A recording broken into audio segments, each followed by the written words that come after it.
Okay, question number 31। यहाँ क्या बोल रहे हैं हमारे पास? देखो पहली लाइन में मैंने क्या बोला है कि सम ऑफ एज ऑफ, क्या हुआ, sum of age of father mother son, ये लो, सोनू डॉटर सविता एंड सोनी। अच्छा ठीक है, इसकी एज 90 मतलब क्या कह रहे हैं कि एक तो है भाई फादर,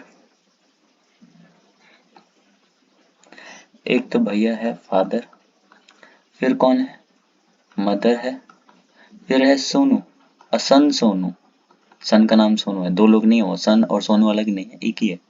फिर है डॉटर कौन, सविता, और तीसरी क्या है, सोनिया। इनका सम दे रखा है 96।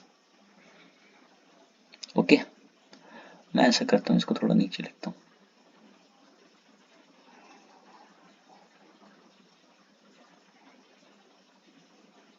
ना ना ना, ऐसे नहीं बात बनेगी।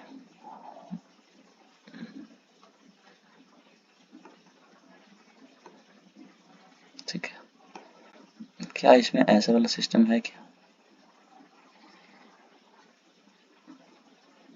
नहीं है, छोड़ो।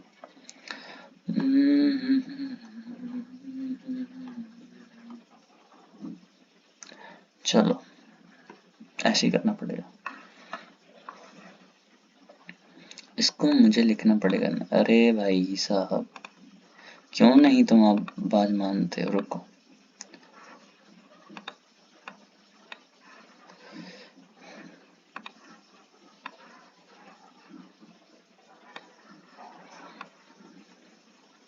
ऐसे यहाँ लिख रहा हूँ मैं। ऐसा क्यों लिख रहा हूँ अभी आपको बताऊंगा। ये कह रहे हैं, ठीक है, इतना समझ आया आपको? अब उसके बाद कह रहे हैं कि सोनू यंगेस्ट है, मतलब सबसे आखिर में पैदा हुआ है सोनू। सोनू क्या है, सोनू इज यंगेस्ट, मतलब सबसे लास्ट में पैदा हुआ है। कह रहे हैं कि जिस साल सोनू पैदा हुआ था ना, उस टाइम पे जो फैमिली की एज थी वो थी 60 ईयर।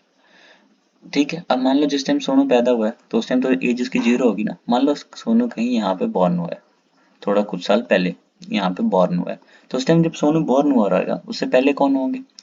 फादर की एज रही होगी कुछ, मदर की एज रही होगी, और उसकी जो दो बड़ी बहनें हैं, कौन, सविता और सोनिया, इनकी कुछ एज रही होगी, क्योंकि उस टाइम तो सोनू का तो 0 होगा ना एज।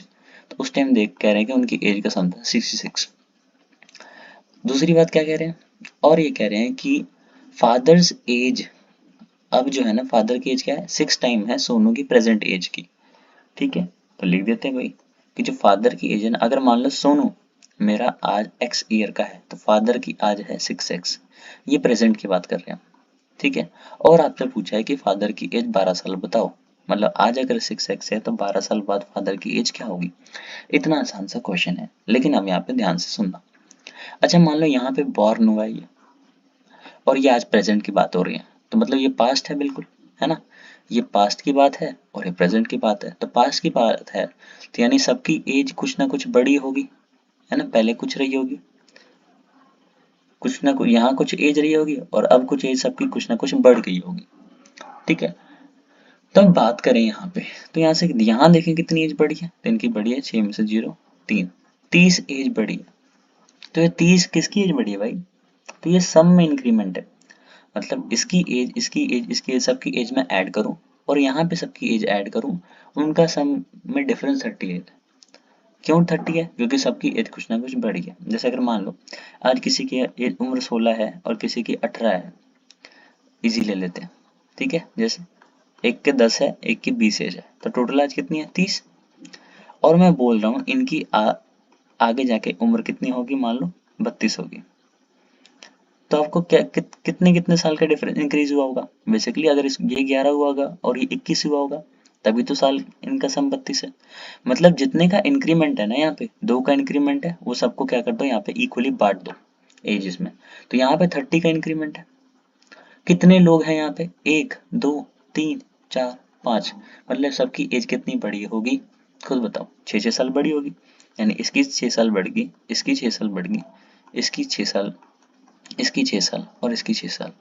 तो मतलब सोनू जो है कितने साल पहले बॉर्न हुआ होगा, यहाँ पे सोनू, यहाँ पे जो सोनू है, ये सोनिया है सॉरी, यहाँ पे सोनू 0 साल का है 6 साल बाद, 6 साल का हुआ और सभी की 6 साल से एज बढ़ी, तभी सबका सब 96 हो रहा है। तो अगर सोनू की आज एज 6 है यानी x की वैल्यू आज 6 है, तो फादर कितने रहे होंगे? 6 टाइम 6 यानी 36, और उसमें 12 जोड़ेंगे तो हमारे पास कितना आएगा? 48। ये मेरा आएगा क्या आंसर इनकी एज का। ठीक है, तो डी इसका आंसर है।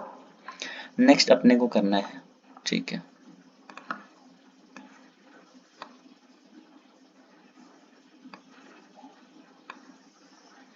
ठीक है, अब आते हैं नेक्स्ट पे। नेक्स्ट क्वेश्चन क्या है, कह रहे A is thrice as good as workman, मतलब ए की, अगर ए 3 गुना से ज्यादा स्ट्रॉन्ग है यानी इनकी रेशियो क्या आ जाएगी? 3/1। ए 3 गुना ज्यादा एफिशिएंट है, ठीक है, and takes 10 days to do a work, मतलब ए की जो एफिशिएंसी, ए अपनी एफिशिएंसी के साथ अगर 10 दिन काम करे तो उसका टोटल वर्क कंप्लीट होता है, ठीक है, टोटल वर्क कंप्लीट होता है। सिमिलरली कह रहे हैं कि अगर बी अपनी एफिशिएंसी के साथ, नहीं नहीं, यहाँ क्या कह रहे हैं, यहाँ कुछ और करना, ठीक है, कह रहे हैं कि ए अपनी एफिशिएंसी के साथ ना अगर काम करता है तो उसको क्या कहते हैं, 10 दिन कम लगते हैं जितना बी को लगता है, ठीक है, मतलब बी को मान लो बी अपनी एफिशिएंसी के साथ एक्स दिन लगा के टोटल वर्क करता है, तो कह रहे हैं कि ए अपनी एफिशिएंसी के साथ एक्स माइनस 10 दिन में वही काम वो कर लेगा, ठीक है। अब ये दोनों जरा इक्वल है तो मैं दोनों को इक्वल कर सकता हूँ, यानी वो क्या कह रहा हूँ कि बी एक्स इक्वल्स टू क्या है, ए इंटू एक्स माइनस 10।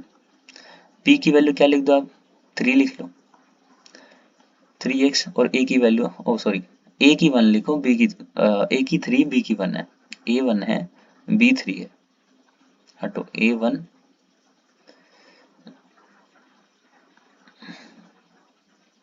ए 1 है, x माइनस 10, तो यहाँ से सॉल्व करके मेरे पास कितना आएगा, 3x 2x 30, x की वैल्यू 15, x की वैल्यू 15, तो इसमें बी मेरा ऑप्शन करेक्ट है। ये आसान सा क्वेश्चन था।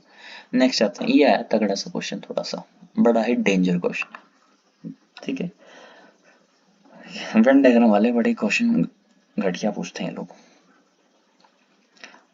तो इसमें बना लेते हैं भाई सर्कल पहले तो, ठीक है, एक ये सर्कल बना लेता हूँ, फिर उसके बाद कलर चेंज करके एक दूसरा बना लेता हूँ,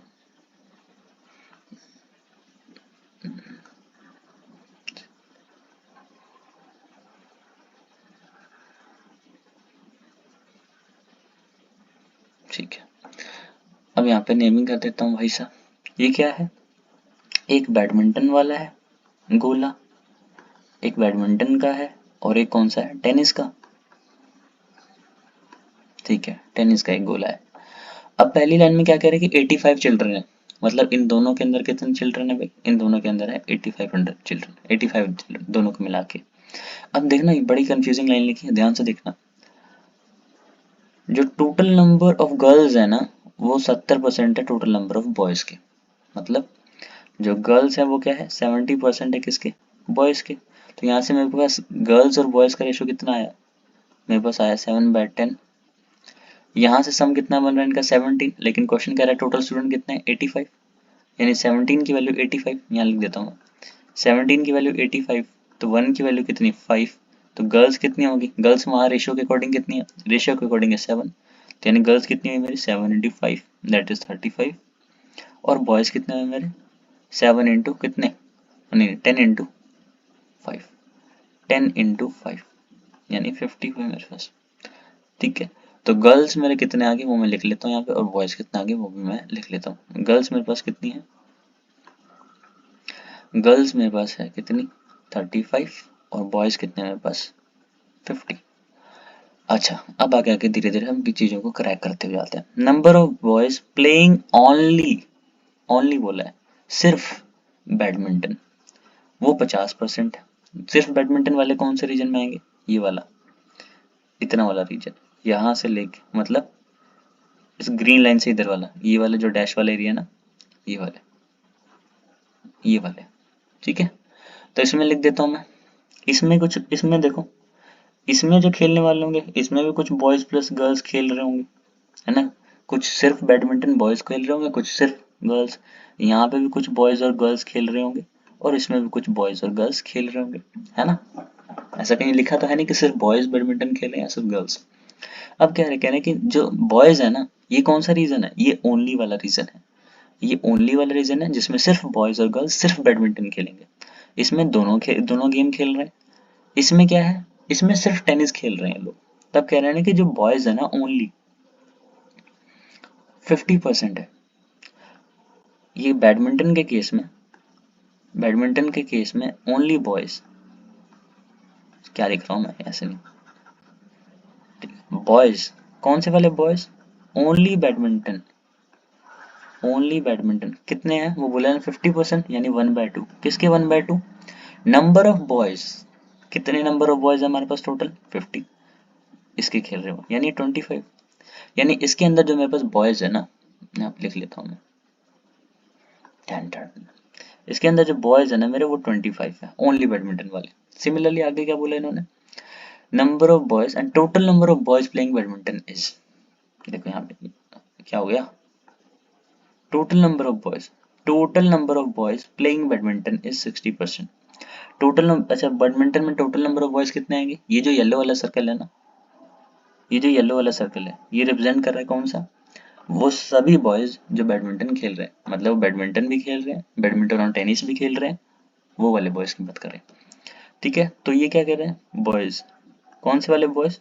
जो बैडमिंटन में है, ओनली में नहीं, पूरे बैडमिंटन में। क्या है वो? वो है भैया 60%, यानी कितना? 3/5। किसका? Total number of boys. कितने बॉयज हैं टोटल? 50, यानी 30।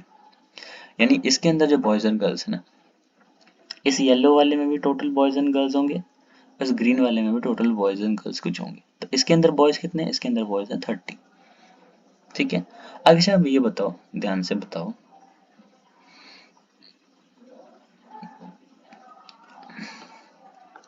अभी बताओ मुझे, इस पूरे येलो कलर में बॉयज कितने हैं? इस पूरे येलो कलर में बॉयज हैं 30। और इस पूरे येलो कलर में अगर बॉयज 30 है, और सिर्फ सिर्फ बॉयज कितने हैं? 20। यानी पूरे येलो में बॉयज 30 और सिर्फ शेडेड रीजन में बॉयज 25। तो ये रीजन बच गया येलो के अंदर, ये वाला, इसके अंदर बॉयज कितने होंगे? 5। मैं लिख देता हूँ यहाँ पे। ओके, इतनी मेरी बात आप सबको समझ आ गई होगी। ठीक है, ओके। अब आते हैं नेक्स्ट लाइन पे। इसकी नेक्स्ट लाइन क्या कह रहा है क्वेश्चन की? नेक्स्ट लाइन ये कह रहा है कि number of children playing only table tennis. Children बोला है, यानी बॉयज प्लस गर्ल्स की बात कर रहा है। ठीक है, यहाँ पे लिख लेता हूँ मैं, क्या कह रहे हैं वो?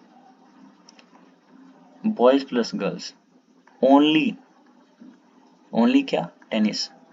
कितने हैं वो बोल रहा है 40%, यानी 2/5। किसके? Total number of children. Total number of children कितने? 85। 17 दूनी 34, यही हुआ। ठीक है, मतलब यहाँ पे कितने हैं? ये वाले जो टर्म है ना, वो बोला 34 है। मैं लिख देता हूँ कितने। ये जो टोटल कह रहा है ना, ये जो टोटल है ओनली टेनिस वाले, ये लोग हैं 34। और क्या कह रहा है? और यहाँ पे क्वेश्चन में क्या बोला इसने कि 12 चिल्ड्रन जो है ना, वो बैडमिंटन और टेबल टेनिस दोनों खेल, चिल्ड्रन मतलब बॉयज प्लस गर्ल्स, वो क्या कर रहे हैं? Play badminton and table tennis. And में कौन सा रीजन आता है? इंटरसेक्शन वाला, यानी इसकी बात कर रहा है। ये वाला रीजन है मेरा कौन सा? ये एंड वाला रीजन है। इसके अंदर जो चिल्ड्रन यानी बॉयज प्लस गर्ल्स, वो कितने? 12 है। मतलब ये पूरे की वैल्यू आपको दे रखा है 12। ये पूरे की वैल्यू आपको दे रखा है 12। अच्छा, ये पूरा बॉयज प्लस गर्ल्स 12 है और बॉयज सिर्फ 5 है, तो गर्ल्स 7 रही होंगी, है ना? गर्ल्स क्या रही होंगी मेरी? 7 रही होंगी। ओके, तो अभी जब ये बताओ मेरे को, क्या बताओ, इस पूरे सर्कल में मेरे पास बॉयज कितने थे? इस पूरे येलो वाले सर्कल में मेरे पास बॉयज कितने थे? 30 थे, है ना? टोटल नंबर ऑफ बॉयज कितने मेरे पास? टोटल नंबर ऑफ बॉयज कितने हैं मेरे पास टोटल बॉयज कितने? 30 और 50। उसमें से 30 इस पूरे येलो में है, उसमें से 30 ये पूरे येलो में है ना?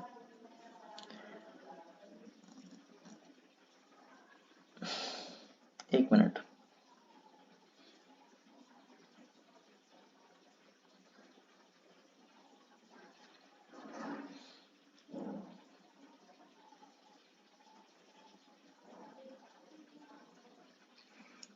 ओके थोड़ी सी मिस्टेक हो गई है।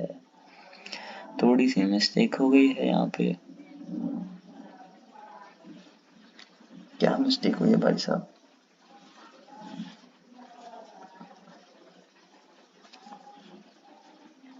और 75 35 नहीं, ठीक है ठीक है ठीक है ठीक है, ओके।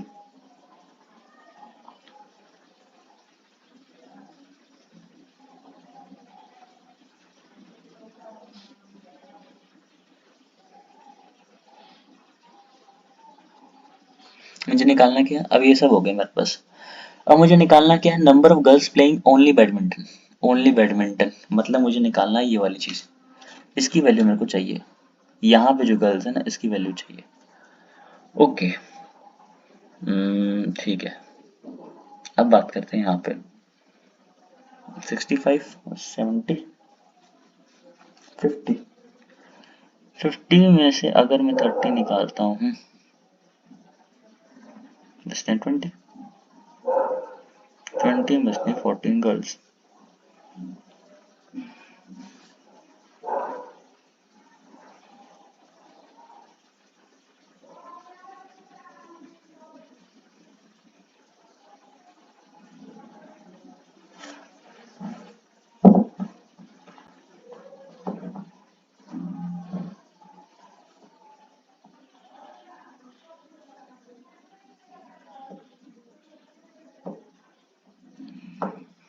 ओके,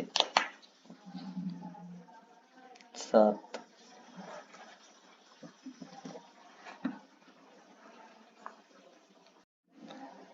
अब देखो यहाँ पे मेरे पास टोटल बॉयज थे कितने? मेरे पास थे टोटल बॉयज कितने? 50। इतने थे। और 50 में से देखो, उसमें से इस येलो वाले में पूरे कितने? 30 बॉयज हैं। तो बचे कितने बॉयज? 20। अगर उस टोटल 50 बॉयज में से इस येलो में मेरे पास 30 है, तो बाकी ये वाला जो रीजन बचा उसमें मेरे पास बाकी ये बॉयज होंगे, यानी 20 बॉयज मेरे यहाँ पर है। और अगर ये दोनों टोटल 34 है, 20 ये बॉयज है, तो 14 मेरी गर्ल्स रही होंगी। ठीक है, 14 गर्ल्स अगर मेरी इस वाले रीजन में है, इस वाले रीजन में, ओनली वाले रीजन में, 7 गर्ल्स मेरी इंटरसेक्शन वाले यानी एंड वाले रीजन में है, तो ये तो होगी 21। टोटल गर्ल्स कितनी है बस? 35। 35 गर्ल्स में से 14 गर्ल्स तो हमारी होगी यूज, सॉरी 21 गर्ल्स तो होगी हमारी यूज। और बची कितनी? 5 1 4 3 2 नहीं, ये 14 गर्ल्स कहाँ होगी? ये ऑब्वियसली ये वाला जो रीजन खाली पड़ा गर्ल्स का, इसमें प्रेजेंट है। तो ये ओनली बैडमिंटन, ये गर्ल्स कौन सी है? ये वो वाली गर्ल्स है। ये जो शेडेड वाला रीजन, ये ओनली वाला होता है। ओनली भी कौन सा? ये ओनली बैडमिंटन वाला है। तो ये 14 गर्ल्स वो हैं जो ओनली बैडमिंटन खेल रही हैं। तो बड़ा ही कठिन क्वेश्चन इसको मैं बोलूंगा है ये, कंफ्यूजिंग सा। ठीक है, मैं खुद कंफ्यूज हो गया कि क्या पूछ दिया इन्होंने। ठीक है, ओके, चलो आगे। A person bought 2 articles from a departmental store. ठीक है, अच्छा इधर कर लेता हूँ इसको। ठीक है ठीक है। Four departments of the sum of prices before sale. ठीक है, मान लो उसने दो चीजें खरीदी, एक एक्स खरीदा और एक वाई खरीदा। इसने वो टोटल के लिए 130 रुपए में वो चीजें खरीदी। अब उसने कहा वाई पे ना 9% सेल टैक्स लग गया। इसकी वजह से क्या हुआ कि टोटल अमाउंट जो दिया ना उसने इसको खरीदने पे, वो कितना दिया उसने? 136.75। मतलब पहले तो इतना था विदाउट टैक्स, ये विदाउट टैक्स है और ये विद टैक्स है। टैक्स लगाने के बाद इतना हुआ। अच्छा, बिना टैक्स के इतना हो रहा था, विद टैक्स लगाने का इतना हो रहा था। आप बता सकते हो यहाँ के कितने का डिफरेंस है? यहाँ बोलोगे आप भी 6.75 का डिफरेंस आ रहा है। ये 6.75 का डिफरेंस क्यों आया है? ये 6.75 का डिफरेंस क्यों आया है? क्योंकि हमने ये 9% का टैक्स किस पे लगाया? वाई पे लगाया। मतलब वाई पे जब 9% का टैक्स टैक्स लगा है, तभी तो हमारे 6.75 का आ रहा है डिफरेंस। अगर ये ना लगा होता तो नहीं आता। यानी y की वैल्यू क्या होगी? 9/100। इतना बस, इसके आगे तो आपको सोचना ही था। 6.75 मतलब 675/100। 100 से 100 कैंसिल और 9 से कटेगा तो 9 8 9 7 8, 7 से कट रहा है तो 7 एक ही डिजिट में है जो शुरू में है। खत्म, है ना? ठीक है, आगे काफी आसान था क्वेश्चन ये। ओके मिस्टर शिया, हाफ हाफ हाफ। ठीक है, 2.5 होगा, अच्छा ठीक है। काफी लंबा चौड़ा क्वेश्चन है, देखते हैं बाकी है दम इसमें कि नहीं। ओके, अब आते हैं यहाँ पे पिंक ले लेते हैं, है ना? काफी जैसे येलो और व्हाइट से चल रहा है। एक थे भाई मिस्टर शर्मा हमारे। कौन थे? ये हैं जी शर्मा जी। इनके पास कुछ धन था पहले, मान लेते हैं इनके पास था x धन, ठीक है। अब उसमें से क्या हुआ, मर गया ना, तो इसके कुछ धन जाएगा इसकी वाइफ के पास, ठीक है, आधा धन जाएगा इसके वाइफ के पास, और बाकी का जो आधा है ना वो डिवाइड होंगे किसमें, दो बेटे हैं इसके पास, एक रवि और एक राज। इन दोनों बेटे में जो बाकी बचा हुआ आधा है वो डिवाइड होगा। आधा तो ये यूज हो गया, बचा आधा कितना, आधा, और ये भी दो लोगों में इक्वल डिवाइड हो, यानी एक में 1/4 और एक में 1/4, 1/4x, और ये भी कितना होगा 1/4x। यहाँ तक तो ये लाइन ये कह रही है, मतलब मैंने आपको यहाँ तक बता दिया, यहाँ तक बता दिया, खत्म। अब आगे क्या, कुछ सालों बाद क्या हुआ, रवि मर गया, रवि बेचारा मर गया, मतलब ये भैया हो गए आउट, ये भैया यहाँ पे कुछ सालों बाद जाके खत्म हो गया, ठीक है। ये जब भैया कुछ खत्म हो गया के सालों के बाद, उसके बाद क्या बोला गया, उसके बाद बोला गया है कि जो उसकी प्रॉपर्टी थी ना, उसकी हाफ प्रॉपर्टी कहाँ जाएगी, उसकी हाफ प्रॉपर्टी की उसकी विडो के पास, है ना, तो लिख लेते हैं यहाँ पे, उसकी हाफ प्रॉपर्टी कहाँ गई, इसकी विडो होगी या बेसिकली इसकी वाइफ, उसमें चलेगी हाफ, यानी कितने, 1/2 गया किसका, 1/4x जो उसकी प्रॉपर्टी थी, और बाकी बचा जो हाफ है ना, वो कहाँ गया, वो कहाँ गया, यहाँ पे लिखा है, वो कहाँ गया, वो गया उसके ब्रदर राज के पास, रेस्ट टू हिज ब्रदर, अरे भैया, रेस्ट टू हिज ब्रदर राज, और बाकी जो बचा है ना वो उसके भाई राज के पास गया, ठीक है। तो यहाँ मैं लिख लेता हूँ, देखो इसका आधा तो चला गया किसके पास, इसकी वाइफ के पास मरने के बाद, लेकिन जो आधा बचा है वो कहाँ गया, वो आधा दे दिया राज को उसने, यानी राज के पास पहले से कितने पड़े थे, राज के पास पहले से पड़े थे 1/4x, अब उसको और क्या मिल गया, जो रवि की प्रॉपर्टी थी उसका भी आधा उसको मिल गया, यानी अब राज के पास इतना पैसा हो गया, अरे भाई कहाँ चला गया, ठीक है। अब राज के पास कितना पैसा हो गया, मैं इसको दोबारा लिख लेता हूँ साफ करके, हट जा, ठीक है। राज के पास पहले से तो इतना पैसा था 1/4x, अब उसको रवि का भी आधा मिल गया, यानी आधा किसका, 1/2 ऑफ किसका, 1/4x, ये उसको और मिल गया, ठीक है। अब आगे चल के क्या हुआ, आगे चल के क्वेश्चन कह रहा है कि भैया ये राज भी मर गया, राज भी मर गया, तो उसका क्या हुआ, उसकी आधी प्रॉपर्टी मिली उसको विडो को, इसकी विडो को आधी प्रॉपर्टी मिली, लिख लेते भाई, इसकी आधी प्रॉपर्टी किसको मिली, इसकी विडो को, आधी किसकी मिली है, जो इसके पास प्रॉपर्टी अब बची, कितनी बची है, 1/4x अपॉन 1/2 इंटू 1/4x,